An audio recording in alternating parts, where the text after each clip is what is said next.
Olá, segunda série, tudo bem com vocês?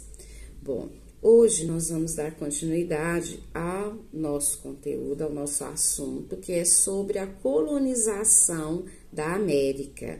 Na aula passada, nós falamos sobre a colonização espanhola e inglesa. Hoje nós vamos falar sobre a colonização portuguesa, mais precisamente sobre entradas e bandeiras. Que foram as entradas e as bandeiras? Vamos ver? Foram expedições realizadas no século XVII em direção ao interior do Brasil, com o objetivo de encontrar metais preciosos e também aprisionar indígenas para serem mão de obra aí, escrava. A diferença entre essas duas expedições. As entradas foram expedições organizadas pelo rei, pela coroa portuguesa, tá? E tinham como ponto de partida o litoral. Já as bandeiras foram expedições particulares e que saíam aí de São Paulo. Bom, qual a importância das entradas e das bandeiras para o Brasil? Vamos ver? Bom, até o século XVII, a maioria dos colonos que moravam no Brasil estavam concentrados onde? No litoral. Por causa de quê? Do comércio açucareiro. Muito bem, acertou. Com a crise dessa atividade, açucareira, dessa atividade comercial, foi preciso encontrar outras fontes de riqueza. As entradas e as bandeiras foram expedições que iniciaram, então, a ocupação do interior do Brasil. Quando as primeiras minas de ouro foram descobertas, a notícia espalhou-se rapidamente. E milhares de forasteiros vindos de outras regiões do Brasil e também de Portugal chegaram às Minas Gerais para enriquecerem-se rapidamente com os metais preciosos, Esse era o objetivo. Então, o êxito na mineração provocou mudanças na administração da colônia. A capital, que era, então, em Salvador, foi transferida para o Rio de Janeiro, que estava mais próximo da região das Minas, o que facilitava tanto a fiscalização quanto também o escoamento desses metais preciosos para Portugal. O sertão brasileiro começou a ser povoado, E próximo das minas surgiram também as primeiras cidades, como Mariana, Ouro Preto, Pirinópolis, cidade de Goiás, O somatório entre o grande número de pessoas explorando os metais preciosos e a forte fiscalização do rei para que o imposto, fosse aí pago em dias, despertaram aí os primeiros movimentos contra a presença da coroa portuguesa no Brasil. As notícias que vinham da Europa a respeito do movimento iluminista, que pregou aí, como nós já sabemos, o liberalismo tanto político quanto econômico, a independência dos Estados Unidos em 1776, a Revolução Francesa em 1789, foram motivos de discussões sobre a urgência em romper-se os laços com Portugal e os próprios brasileiros passassem a explorar o seu território. O deslocamento do eixo econômico da região nordeste para a região sudeste do Brasil trouxe mudanças que refletiram aí, na independência do Brasil lá em 1822. Bom, então aqui nós vimos aí a importância dessas entradas e bandeiras para o Brasil. E o contexto que aconteceu as entradas e as bandeiras. Vamos ver? Bom, o contexto, vamos lá. Primeira coisa, União Ibérica, junção da coroa portuguesa e da coroa espanhola sob o domínio de um mesmo rei, do rei espanhol, Então, essa União Ibérica, aí lá no século XVII, trouxe mudanças para o Brasil. Por exemplo, A anulação do Tratado de Tordesilhas. O Tratado de Tordesilhas foi uma linha imaginária que dividiu o continente americano entre as duas coroas ibéricas, ou seja, entre Portugal e Espanha, não é isso? Essas, vamos dizer assim, esse rompimento, né, essa união dessas duas coroas acabou fazendo com que o Tratado de Tordesilhas, essa linha imaginária, perdesse o sentido, porque, na verdade, agora eles achavam que não precisavam mais ficar ali presos a essa linha imaginária, porque a coroa estava mesmo sob o domínio de um mesmo rei. Então, para eles não fazia mais sentido obedecer à linha imaginária do Tratado de Tordesilhas, né? Então, ficou aqui agora uma possibilidade de conhecer e explorar o interior da colônia. A invasão holandesa, né, no Nordeste brasileiro entre 1630 e 1650 também modificou a produção açucareira no Brasil. Quando os holandeses foram expulsos, né, daqui, aconteceu o quê? A crise do açúcar. Por quê? Porque os holandeses foram expulsos, foram para as Antilhas e iniciaram lá a produção do açúcar. E se tornou um forte concorrente do açúcar português, né? Levando à crise e desvalorizando assim, como Portugal não tinha condições de concorrer com o preço do açúcar holandês, levou à desvalorização imensa, né, do açúcar brasileiro, levando então a região Nordeste a uma crise socioeconômica, ok? O litoral brasileiro, então, né, que havia, vamos dizer assim, sido a principal fonte de riqueza para a coroa portuguesa por 2 séculos, agora era apenas prejuízos. A coroa portuguesa precisou agir muito rápido para reverter essa situação e manter, né, a exploração da sua colônia.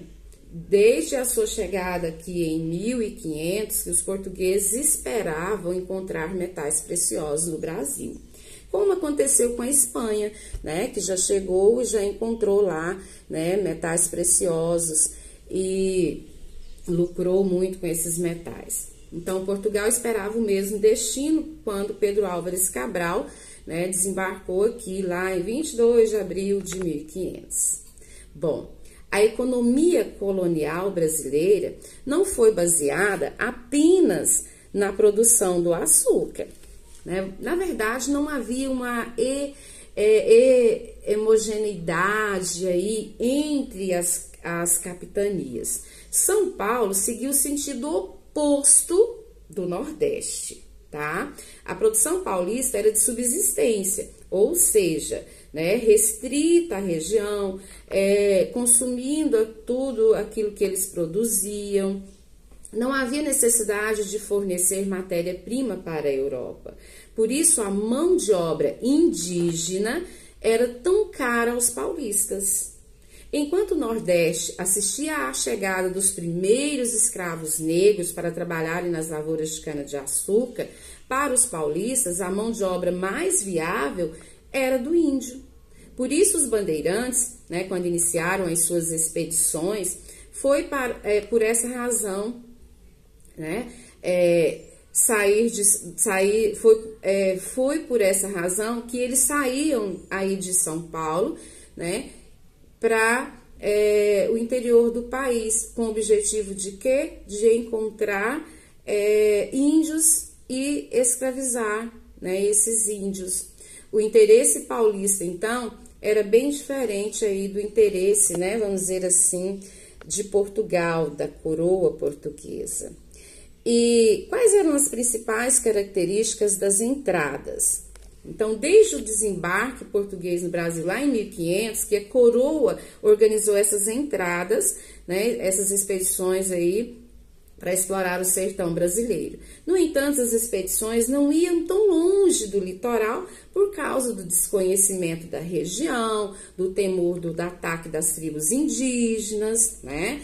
No século XVII, as entradas entraram em declínio e as bandeiras, né, que saíam de São Paulo acabaram ganhando força. Bom, Principais participantes das entradas foi Américo Vespucci, que organizou aí a primeira entrada em 1504, e Martim Afonso de Souza, que também, né, organizou 2 entradas.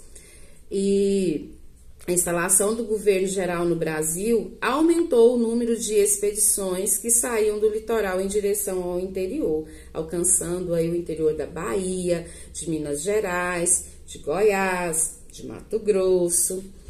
E os exemplos de entradas, nós podemos destacar em 1554, portugueses, índios, aliados e os padres jesuítas organizaram uma expedição que resultou aí na formação da vila de São Paulo de Piratininga.